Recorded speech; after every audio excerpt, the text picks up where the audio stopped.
The cabbage stem flea beetle is one of the most widespread harmful insects in the cultivation of oilseed rape, especially since the European ban on neonicotinoid seed treatment makes it more difficult to control the pest by insecticides.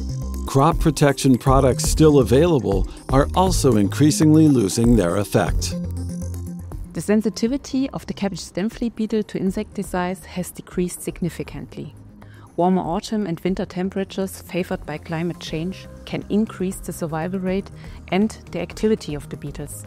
That's why the development of varieties with improved resistance is a high priority for our breeding.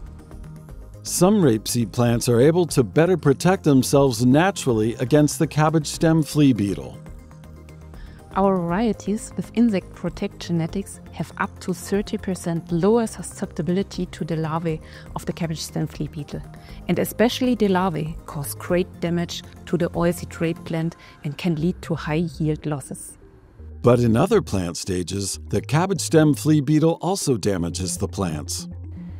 The adult beetles arrive in fall, shortly after the emergence of the plants, and usually damage them already in the cotyledon stage. Due to the 10-month cultivation cycle of winter oilseed rape, field trials can only be conducted once a year.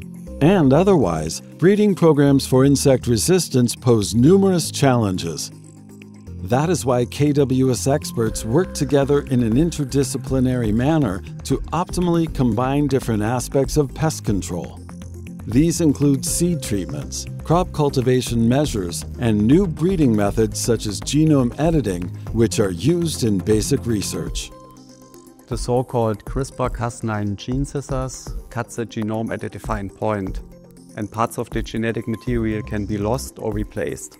For example, a susceptibility factor for cabbage stem flea beetle can be deleted, or a gene from a wild oilseed relative can be inserted, and therefore its resistance can be increased. A new variety with the desired resistance is created, much faster and more targeted than would be possible through conventional breeding. The development of a variety usually takes 10 to 12 years.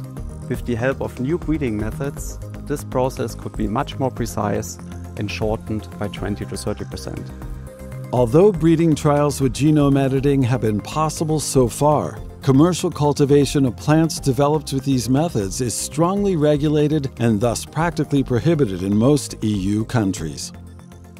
In the future, non-regulation under the GM regulation of plants that have been edited with gene scissors, only with species' own genetic material, could make it possible to take advantage of new breeding methods.